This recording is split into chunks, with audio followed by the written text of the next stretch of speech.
This is Tom Dillon, the Lifetime Liberal, and today is Wednesday, April 19th, 2017.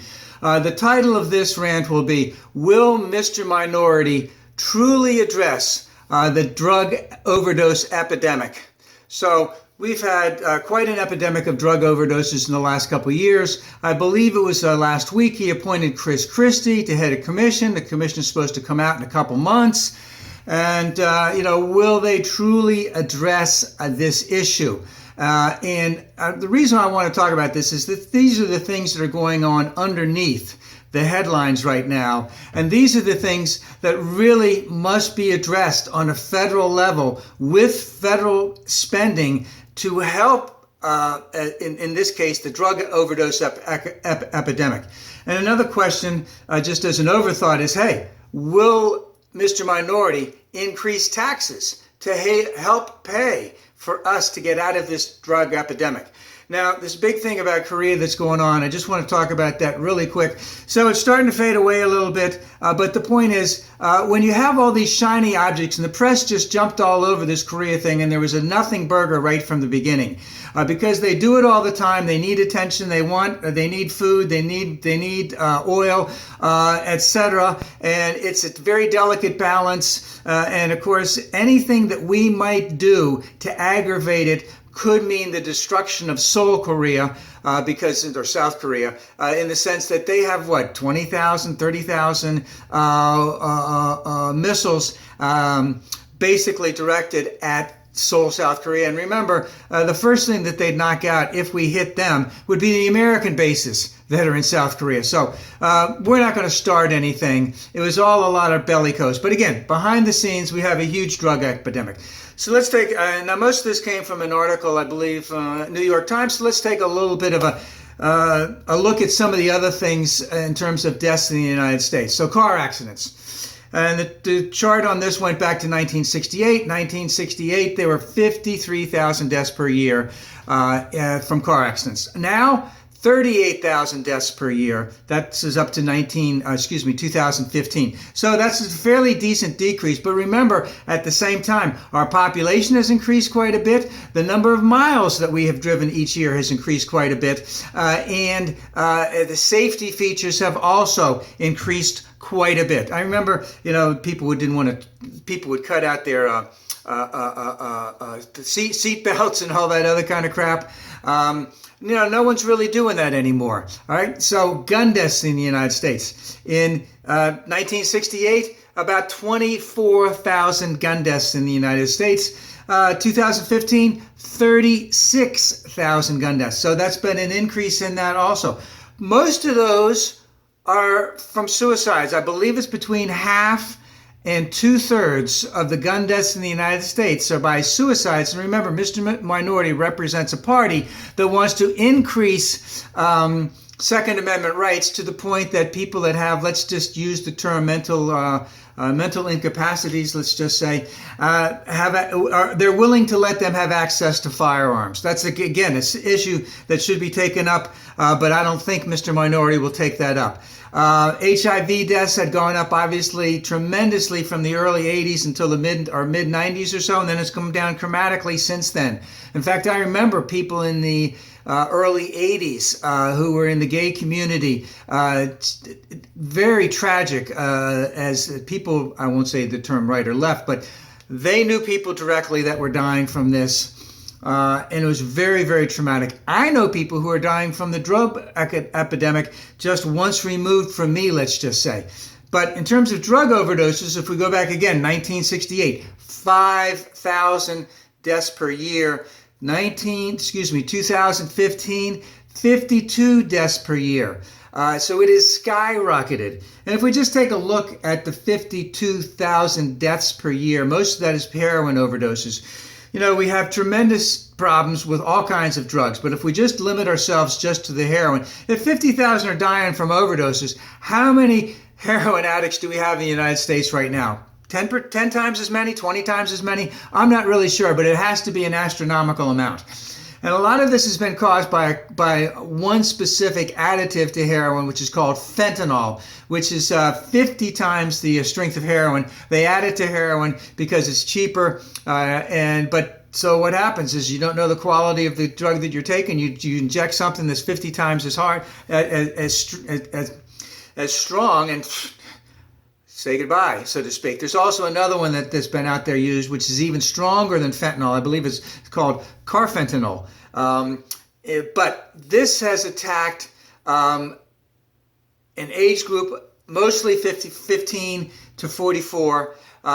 It's both, and the people that are most at risk is urban and suburban whites in that 15 to 44, age bracket. So the rates aren't skyrocketing with the black community. The rates aren't skyrocketing with the Hispanic community. The most at risk is that 15 to 44 in terms of whites. And we also saw, I think it was a study about 2 years ago that showed that the mortality rate of whites from that 46 to 54 age bracket had actually increased, where there had been, all other areas had been decreasing for that. So, and a lot of that had to do with drinking and drug problems, etc. So, the hardest hit areas are mostly in the Northeast, actually. New England has been hard hit, Ohio, Pennsylvania, West Virginia, New Jersey. And, the question is, what can actually be done? What will Mr. Christie recommend in terms of finding a way to alleviate that?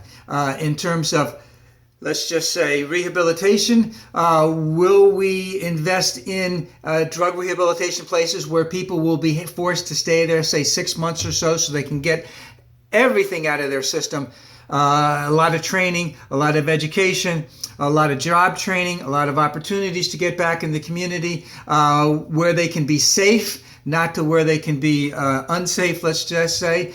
And how much time and how much effort are we willing to spend into that? Let's just say not in-bed clinics, but outside clinics, all of that type of stuff. How much will we be willing to invest? And in addition to that, why are these people flocking to drugs and alcohol so much? I mean, greater education, greater job opportunity, decrease in crime in areas, all of these has to play into a factor. Will we start having people who are going along who are trained professionals with the cops, so that when the call comes out for something like that, that they can go out there and help these people as quickly as possible? I don't think that it's possible for them to be directly on call for some of these things, because you don't know what area they're going into. They don't know if the place is safe that they're going to, so there would be law enforcement that would be needed. That's quite a bit of a task to ask law enforcement to be the medical people when people are having drug overdoses. So again, are we willing to invest in all of that? And of course, what can we do to get rid of the fentanyl, et cetera, et cetera? Should we even have legalized some drugs, tax those drugs, and put that money, that part of that tax money, into education, into research, into rehabilitation, into therapy, all of that type of stuff, outpatient clinics, that type of thing. I'm fairly familiar with addiction circles. I've known a number of people who have had a loved one directly die from this. I just had lunch with someone in the last couple weeks who had a loved one very close to them pass away just a little bit before that. I actually, when people tell you things, you'll never forget where you were. And of course, I was somewhere, and some person that I had seen a number of times over the years that didn't have much of a relationship just basically came up and said that their child had passed away to a drug overdose just a few weeks before. Very touching. The person started crying and just had to run away, so to speak. And then another person whose next door neighbor happened. I believe all three of them, two of them mentioned that it was the result of fentanyl.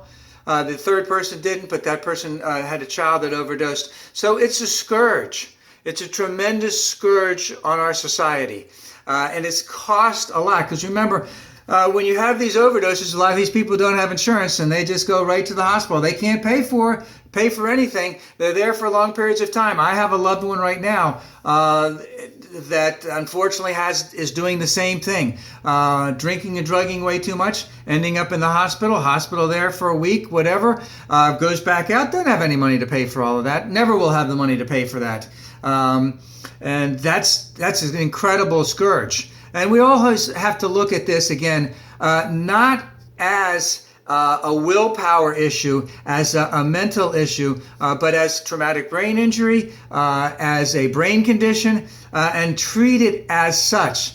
Because what we know now is that whatever type of an addiction it is, it's an equal opportunity destroyer, because once it has a hold of you, that's it, so to speak. And the question is, when Christie comes up with the answers for this, or supposedly the recommendations for this, will Mr. Minority take them and run with them and make a sincere effort to try and alleviate this thing? Or is it just going to be a handout to his wealthy patrons, so to speak, like a Band-Aid type of an approach? Now, if I remember correctly, Christie got in a little bit of trouble. My memory serves me correctly that they did some clinics and rehabilitation places in, or maybe this was for something else in New Jersey. But what we found out is that the people who were running these things were making a lot of money, and they weren't providing the services that was necessary.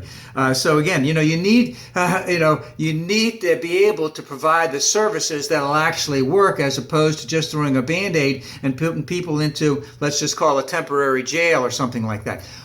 So again, will Mr. Minority, really address this issue?